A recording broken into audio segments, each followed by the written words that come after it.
Hi everyone, Rachel Williamson, Running Great Stores. Today I want to talk about retailers that have gone down into that black hole of retailing, i.e. the place that retailers go to die. According to Winning at Retail, it's a phrase that they've coined. But these are retailers, this list of 20, I didn't get it out of the book. This is just 20 retailers that used to be around when I was younger and no longer are. And as we go down this trip on memory lane, I'm sure you'll be like, oh, I remember them. So let's run through some more obvious than others, right? We know that Blockbuster and Hollywood Video stores went by the wayside. Dalton Booksellers and Walden Books, Woolworths and SS Kresge, five and dime stores, Sharper Image, Radio Shack, Ritz Camera, KB Toys, Linens and Things. I mean, so many retailers on this list that in their heyday were actually touted very highly by analysts and were even subjects of positive case studies about what to do. So what happened? How did they end up obsolete and disappearing off the face of the retail map? They didn't keep up with the changes that were happening in the world around them. They became irrelevant. And by the time they realized they were irrelevant, it was too late to do anything about it. Now, we come across retailers often that are either concerned about this and getting ahead of it proactively, or who are already in a tailspin and then need a lot of help, transformational type of help, which Running Great Stores is adept at. But let's talk about what are the things that are really causing retailers to get to this point, whether to get to a tailspin or to miss the tailspin and go straight into the black hole of death where retailers no longer here. There's really 8 different reasons why these things happen. Let's start with reason number 1, just a lack of being aware of changes in consumer behavior. If you look at how things are changing around us, I don't even know that we know the changes that we're looking for, yet things are changing in the environment and someone is coming up with an innovative way to do something, and then that becomes the new norm. And for retailers who don't keep up, it is a guarantee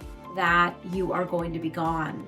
So number 1, ignoring shifts in customer behavior. This is retailers that were so invested in who they are today that they didn't think about the changes that the customer might be looking for. These are retailers who have lost sight of customers preferring experiences over stuff. And it's like, how do you create an experience inside the 4 walls of your store in order to attract that experience-driven customer? So think about the notion of people wanting experiences more than they want things.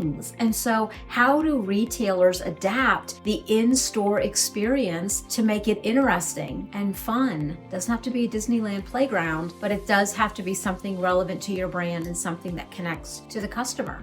Number 2, outdated business strategies. These are really retailers who got stuck. There was a decline in foot traffic, and yet they still kept way too many brick and mortar retail stores.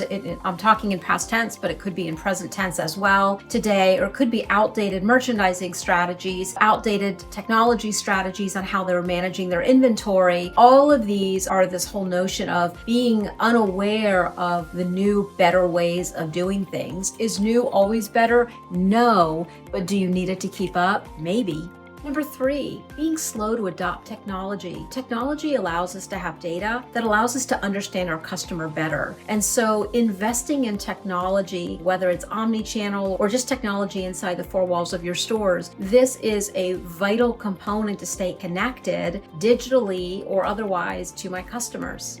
Number 4, failure to innovate product assortment. I have some favorite retailers that I shop at, and I'm often surprised when the collection looks the same as the prior year. It's the same plaid, or it's the same paisley, or it's the same leopard print. And I'm like, I bought this last year. It's going to feel like I'm wearing the same thing. And so retailers that are not thinking differently about their assortment and being creative, or as well leveraging partnerships and collabs in order to really figure out, how do I keep the customer interested and intrigued? Number 5, failure to adjust to economic trends. Think about how shipping costs have risen, how labor costs have risen, how operational costs have risen. If we are not anticipating these things a few years out and being able to build it into our budget and streamline operations in order to be able to afford the changes in cost structure that you can't control, think about the boom in discount retailing. If we're only full price all the time and we're not competitive or taking advantage of vendors who might offer special deals that we can pass on to the customer. Not everybody can be Louis Vuitton and Gucci who never mark down. The average retailer today does have to have a strategy that makes sense, that still drives margin and drives profitability. But you got to be intentional about it, right?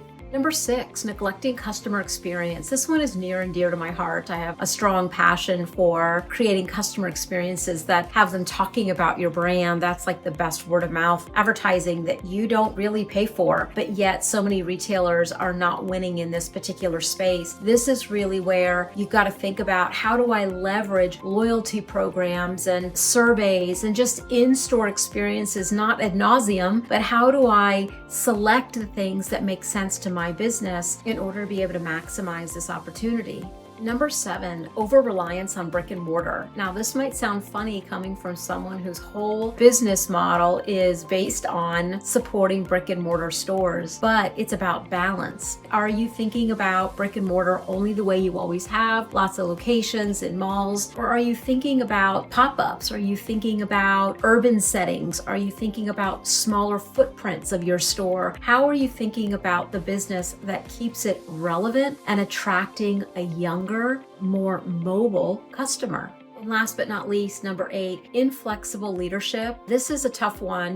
Many times the failure to change, the failure to see the need to look around the corner, even when you're winning, is cultural inside the 4 walls of an organization. It comes from the top. It's leadership who is afraid to challenge the status quo. It's leadership who is afraid to bring in fresh eyes and bring in people who can think differently about the business, right? So look, as we wrap this up, I certainly don't want this to be doom and gloom. Here's the really good news. When you know what you need to be avoiding in order to not go down the path that other iconic retailers have gone down, the path of disappearing off the retail landscape, the good news is, here's the list of 8 things that you and your teams can go back and look at and talk about and ask, where are we winning? Where are we not? How do we need to think differently as we move into the future? Now, I know you're gearing up for holiday, and so right now your head's down, but there is no better time than when customers are going to be knee deep in your stores with high traffic, and to really be evaluating what is going on. Now listen, if this video was helpful, I hope that you will subscribe to my YouTube channel. We drop a new video every week, and I hope you'll also share it with colleagues of yours that are in the retail space that might gain some value from Running Great Stores videos. There also are some details in the description below. I hope you'll take a look, learn more about Running Great Stores, or book a meeting with me. It's always free. I'd love to be your thought partner, talk about your business, how you're thinking about it, and if we can help you, it would be our pleasure to do so. In the meantime, have an amazing day.